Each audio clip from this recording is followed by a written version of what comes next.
Bilgehan Alagöz. The Middle East has once again become the focus of the whole world since January 3, 2020. The killing of Qasim Soleimani, the head of the Islamic Revolutionary Guards Corps elite Quds Force, and Abu Mahdi al-Muhandis, a senior commander of Iraq's al-Shaabi, or Popular Mobilization Forces, and those accompanying them, at the Baghdad airport on U.S. President Donald Trump's orders have made the long-standing tensions between Iran and the United States the important issue in world politics. Surely, this death raises many questions, to which we might never know the answer. Meticulously assessed by Iranian and American officials, was the real target of US's al-Shaabi? Was Qasim Soleimani known to be in the convoy and ordered to be killed, or was it learned after the attack? Did the U.S. provide this intelligence on its own or receive it from somewhere else?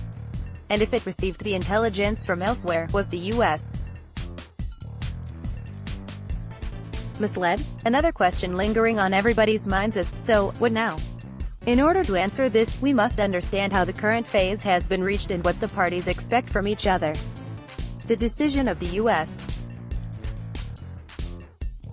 to withdraw from the Joint Comprehensive Plan of Action (JCPOA) in May 2018 and its listing of Iran's Islamic Revolutionary Guards Corps (IRGC) as a terrorist organization in April 2019 formed the basis for today's conflict. However, the death of an American contracted civilian personnel in a rocket attack on the military base in Kirkuk, where U.S. soldiers were present as well, on deck, 2019, and the killing of Soleimani as a response by the U.S. became one of the main breaking points. Another significant development occurred on New Year's Day when thousands of people gathered around the U.S. embassy in Baghdad to protest and set the building's exterior wall on fire. Trump blamed Iran for the attack, and this latest development was Trump's red line. Because before the U.S. presidential elections, Trump's main criticism against his rival Hillary Clinton was the attack at the U.S. embassy in Benghazi, in which the ambassador lost his life. Thus, it was not possible for Trump, who will run for the presidential race for the second time on November 2020, to allow Baghdad to become a second Benghazi. The main point Iran did not account for was Trump's sensitivity on this issue. Soleimani was a very important actor regarding both Iranian domestic and foreign policies. His story began with the Iran-Iraq War. Just like the IRGC, he was a member of the IRGC, which emerged as an alternative military force to Iran's national army. Artesh is not only a military force but also an economic and political force. It is the mainstay of Iran's presence in Syria, Lebanon, Iraq and Yemen.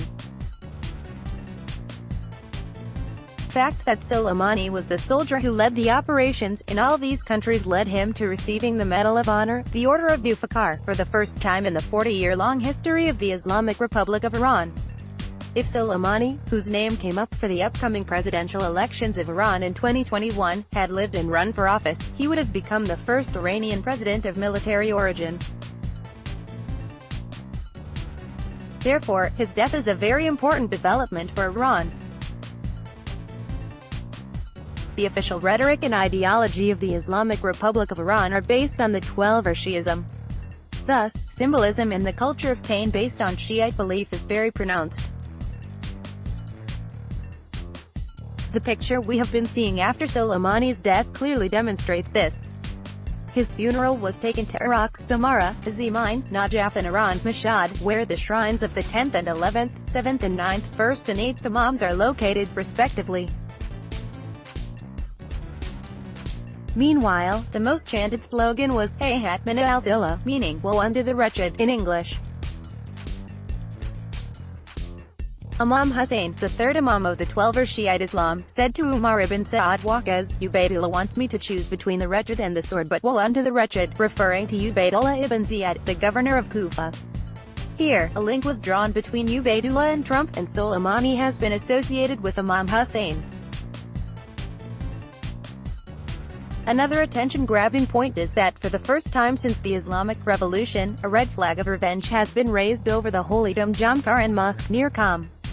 The same flag is hoisted at the shrine of Imam Hussein. This shows that the revenge rhetoric Iran has directed towards Trump reflects Shiite culture. It seems that Soleimani's death has become a unifying element for the Shiite rhetoric both in Iran as well as in Iraq and Lebanon, Iran's natural hinterlands. One of the cities Soleimani's funeral procession passed through was Alagöz, a city with an Arab minority where last month intense protests on oil price hikes were suppressed violently. Soleimani's funeral was taken to Alagöz because the city is the starting point of the Iran-Iraq war. It was seen that the Arab population there mourned with a large crowd, through the sacredness of Shiism. On the other hand, the fact that Iraqi Shiite cleric Muqtada al-Sadr paid a condolence visit to Soleimani's family and that Ayatollah Ali al-Sistani extended his condolences and Hezbollah leader Hassan Nasrallah vowed to seek revenge seem to have revived the long-standing Shiite crescent rhetoric for Iran. If we go back to our initial question, what is expected after this? When we look at the statements after the Iranian National Security Council meeting, which was convened after the attack and was led by the Supreme Leader Khamenei for the first time, we see that even though revenge rhetoric was adopted, Iran actually preferred to use modest language.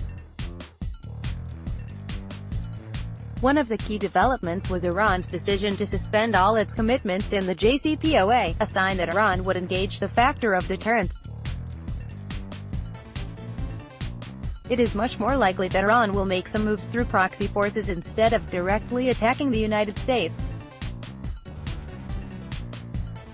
On the other hand, when we look at the U.S.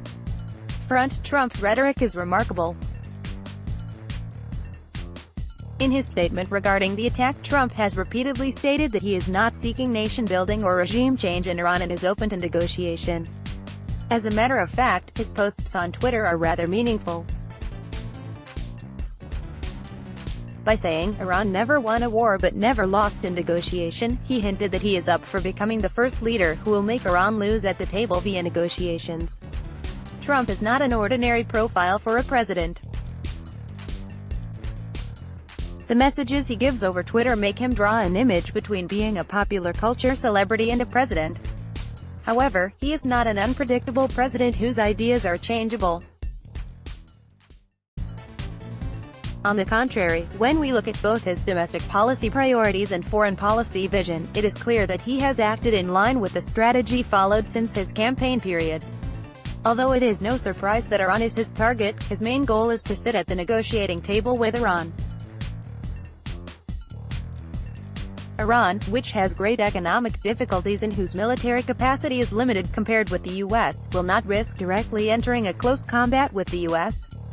Even though direct negotiations between the two countries do not seem likely soon, the parties are aware that the worst peace would be better than fighting, based on their experiences. Academic Bilgehan Alagöz is a lecturer at the Marmara University Middle East Research Institute. Imam Hussein, Khomeini. Let's block ads.